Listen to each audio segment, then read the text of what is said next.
If you want to be more efficient and effective while running your business with more inner peace, then working on the core of your issues instead of putting on a band-aid is vital. Welcome to the Business Brain Podcast. I'm your host, Esty Rapport, and here to help you improve your 28 cognitive functions, the 28 things that make up thinking. In each episode, we'll discuss a real-life challenge, why you might be struggling with it, and give you practical strategies so all areas of your life will improve. Lucy had an AI CRM software company that businesses went crazy over. Not only was the software amazing, Lucy has built an amazing company culture that was felt by the customers. However, there was a big issue: time. Deadlines were met, projects were taking longer than they had to, and Lucy found herself always running late. With one simple switch, Lucy saved 45 minutes every single morning. With a bit more awareness and implementation, time was no longer an issue. If you're experiencing something similar, I'm here to tell you do not have to struggle forever. In this episode 466 of the Business Brain Podcast, I'm going to share with you the exact steps of what you can do to have your own transformation. But first, do you ever wonder if getting through the day could be a bit easier? Tasks don't take as long and projects just happen smoothly. What if by the end of the day you feel energized instead of drained? I'm here to tell you it is possible. In our 90-day program, Optimize Your ADHD Brain, we work on solving the root cause of your challenges so that way they are never a challenge again. Learn more and apply at lifefixuniversity.com/OYE.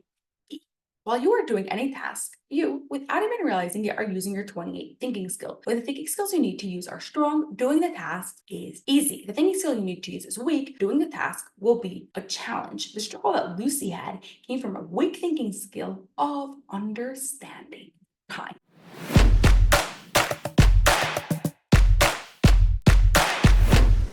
Understanding time is one of the biggest misconceptions with ADHD. There are many experts who say this is the basis of ADHD, and people with ADHD are just time blind. It's now or later. That's it. Nowhere in between. Understanding time is simply a thinking skill that your brain can learn. Just like you can learn to ride a bike or to write your name, you can learn to understand time. Difference is your brain may need to learn the concept of time in a different way. It's not that you can't learn it, it's that you need to learn it in a different way. Lucy's brain needed to learn how long tasks take and use that information for her benefit. First thing I gave Lucy to do was for a week to time out all the tasks she does often: shower, cooking, answer emails, Zoom meetings, etc.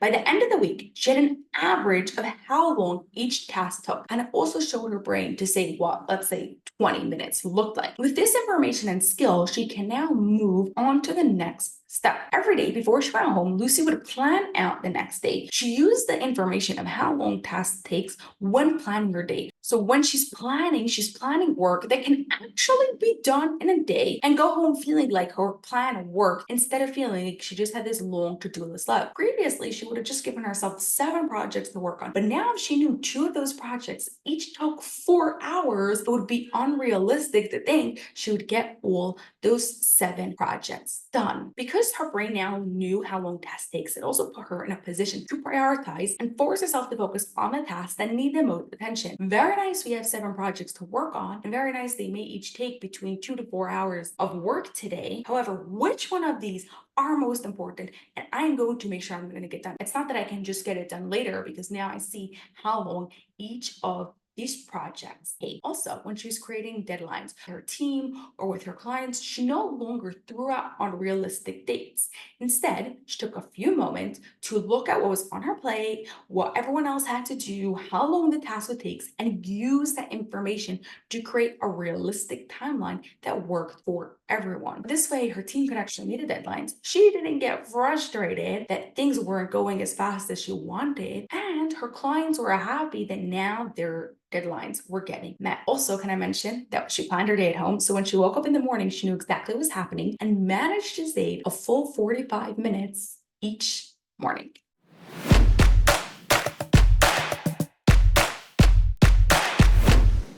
Most people think just because they struggle with time now, they're going to struggle with time their whole life. You can actually train your brain to understand time and use this knowledge to help you. Your challenge this week is to time 10 tasks you do often. I know, it's not fun. What you'll get out of it will be so worth it. Then use that information to plan accordingly. I'm not saying that it's going to be easy, but it will be worth it.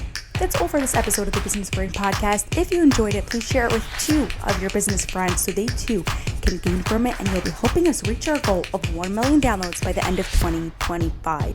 Cheers to peak brain performance.